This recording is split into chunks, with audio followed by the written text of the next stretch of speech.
Life Management Science Labs would like to acknowledge that we live and produce this podcast on the traditional lands of the Wurundjeri people. We'd also like to acknowledge the traditional owners of the lands of our listeners and our international colleagues.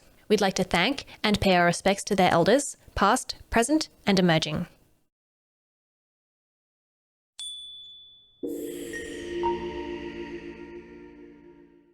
Hi everyone, and welcome to Room by Room, the Home Organisation Science Insights podcast, produced by LMSL, the Life Management Science Labs. We are champions of life management science, providing structured insights informed by science and inspired by practice on key aspects of conscious living.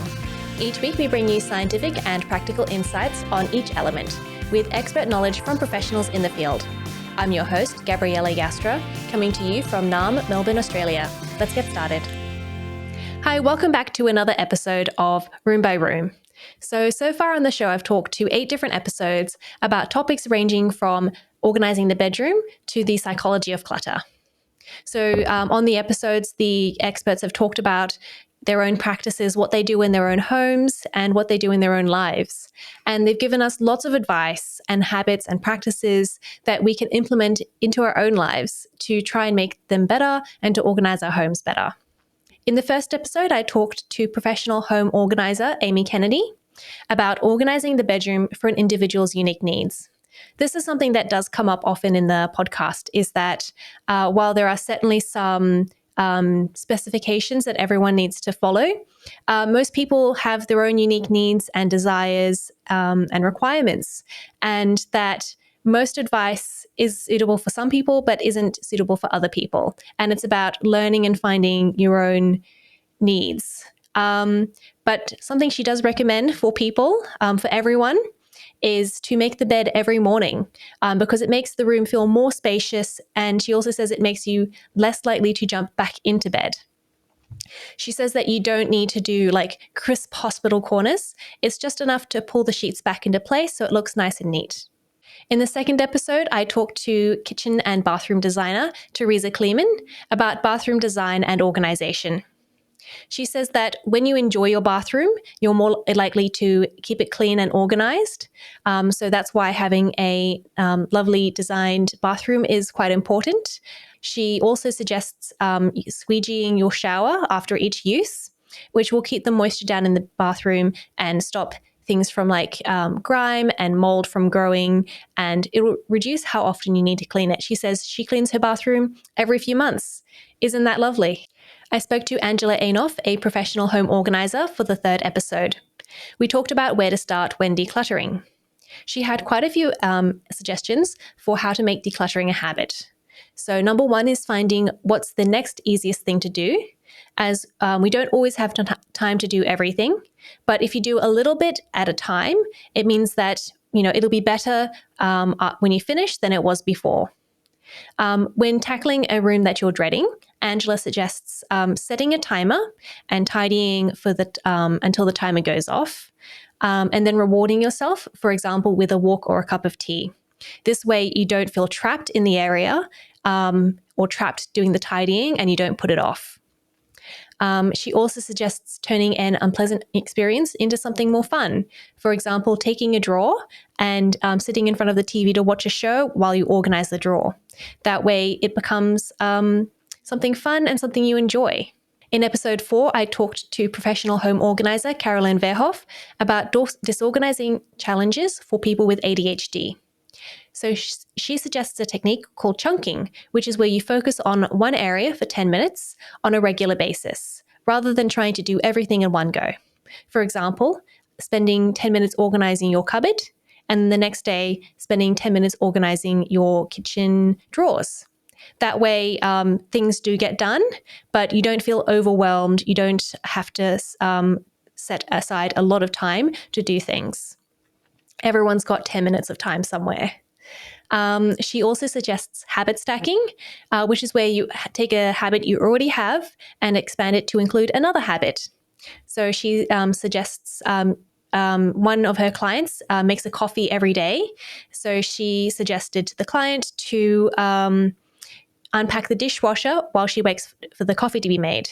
And in that way, you can turn one habit into 2 habits, and then your house gets organized without even thinking. For episode 5, I talked about kitchen organization with Krystee Robinson, who is a home organizer. So every night before she goes to bed, she sets a timer for 5 minutes and she puts things back where they belong. So she does say that sometimes she's tired and it's okay sometimes to wake up to a bomb site. It's about doing most of the time or doing what you can. And being nice to yourself, kind to yourself when you don't.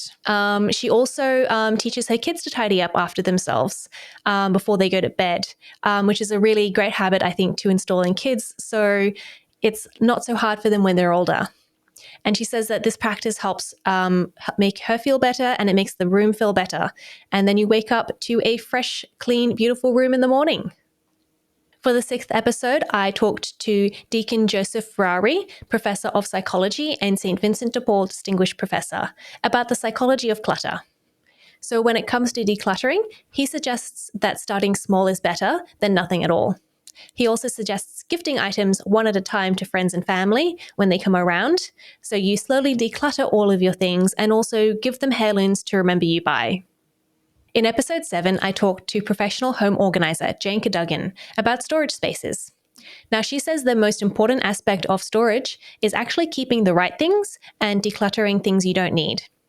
She says that if you can replace an item in less than 20 minutes for less than $20, you probably don't need to store it.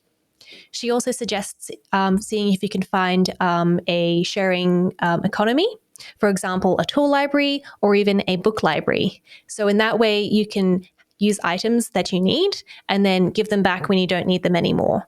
This reduces the amount of clutter that you have in your home, but also reduces the amount of money you have to spend on these items, and also reduces how many of those items are actually on the earth.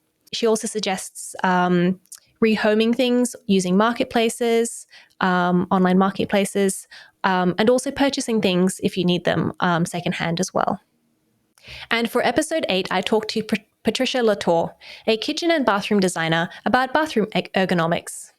So in her bathroom, she doesn't have many drawers, so she uses small tubs to keep her bathroom necessities organized. However, she prefers to use drawers in the bathrooms that she designs, as she finds it easier to store things in the drawers. So she also tidies her bathroom regularly, as it's a retreat space for her. So after learning all of these things from talking to all of these experts, I thought it would be great to try a few of them and see if my life is improved by them.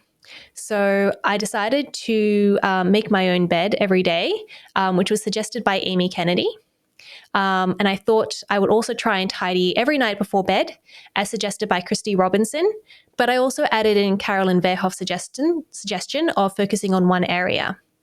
So that way, every day I'll make my bed and my bedroom will feel nice and clean and tidy and bigger. And then at night, I'll tidy up. And in the morning, I'll wake up and the house will be beautiful and spotless. And also, everything will just get more tidy gradually. So I'll be doing this practice over 4 weeks, and we'll be filming a vlog for those 4 weeks to see how I go. So we'll be starting next week, and we'll be posting one video every week. So if you want to follow my journey to a tidier home, you can find them on the Home Organization Science Labs YouTube channel.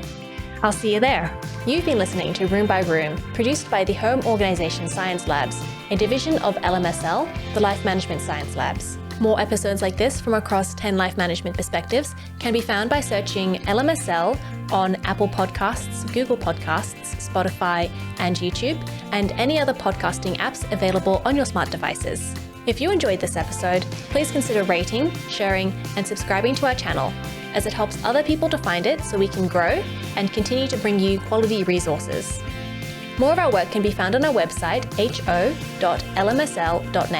where you can join our movement. I'm Gabriella Joustra, and thanks for tuning in.